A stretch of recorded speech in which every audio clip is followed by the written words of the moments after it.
So I just got back from the memorial service for my mother.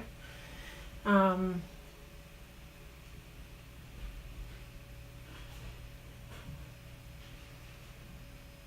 that was really sad. It's funny how when you lose someone, I feel like the sadness that comes from that can kind of sneak up on you.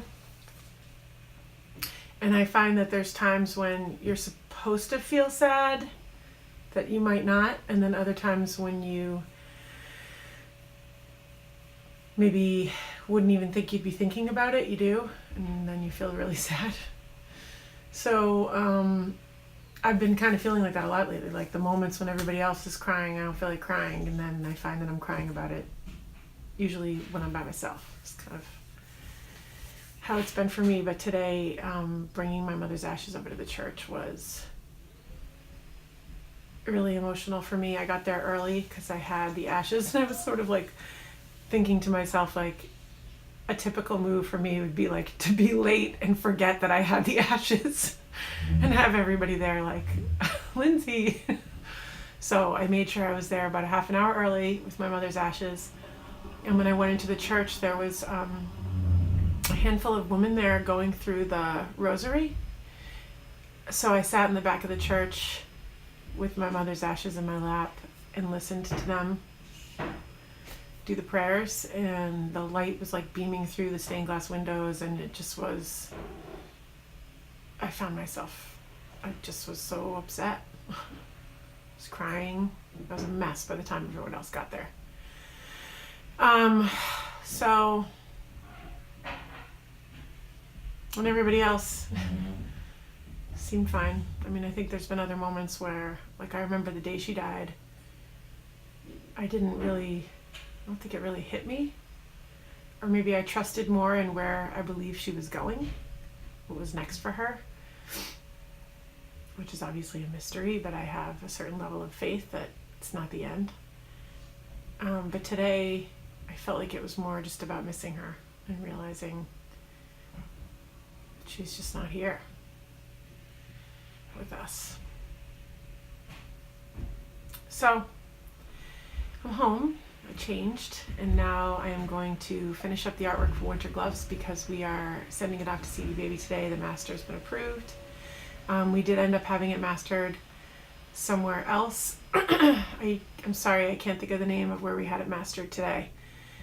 But if you're interested in where we had it mastered, feel free to send me a message in the comments and I can let you know.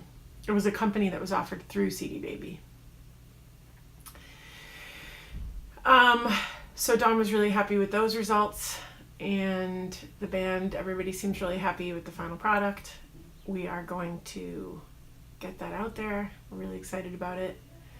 And the artwork, God, I spent so much time on it last night, and I really struggled with it because with Lovesick, I really wanted to make sure that the text was visible at a really small size, because on Spotify, the icons are like this big. And I think it worked. You know, Lovesick, I mean, you can read it even at the tiniest size, and I was sort of feeling like I wanted to do that again. But, you know, I looked at enough cover art today and last night to sort of realize that I don't think I need to do that.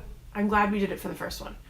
But, so I was taking Lara's artwork and, you know, kind of plastering the font all over it, and I had to darken the artwork and flip the artwork to try to make it so that the font could stand out against it, because it's a painting, so it's there's a lot of graphic and colorful elements to it, so to try to put text on top of that, it gets very busy, and it's hard, especially as it gets smaller, to differentiate what's the font and what's the painting.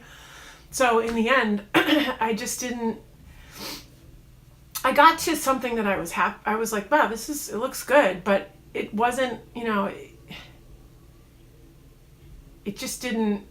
The thing that I was most excited about in the beginning was using Lara's artwork. This one piece in particular that I love. I love them all, but this one in particular just really speaks to me. So in the end, even though like I thought it looked like a great cover art, it wasn't, even as I was sending it off to the group, I was kind of like, it doesn't do justice to her artwork, which is what I wanted to feature on the cover.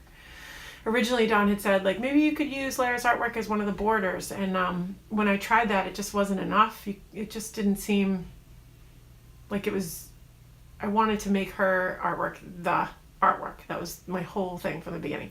So anyway, that's not what I ended up with. I'll show you what I sent them. And this morning, I got some feedback that it wasn't working. And I think for the same reason that I kind of felt like it wasn't working. So we're going to simplify it. We're just going to present Lara's artwork on the cover and make the text really small, just so that you know who it is and what it is if you're looking at it on a larger scale, and leave it at that. I think it's going to be great and simple. So it shouldn't take me too long to do that now. So I'll let you see where I got yesterday and what I end up with today. So just to show you the progress a little bit, this is a variation on what I had accomplished in an earlier vlog, which I'll put a card up in the corner. You can click on it if you want to watch my first session of working on this artwork. This is artwork that is done by Lara Williams, who's our drummer producer's wife. She's an artist. And these are really cool, beautiful paintings that she does with, oh my God, I can't believe I'm forgetting again. Encaustic.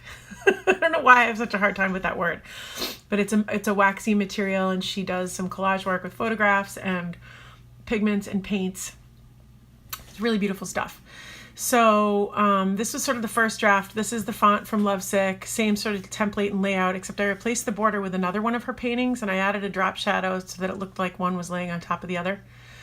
But trying to get away from that, trying to get away from something that looked so much like Lovesick, I went with a different font, same pretty much layout, but I found that I had to really darken her paintings. I don't know if paintings is even the right word because they're multimedia, but that's what I'll be calling them.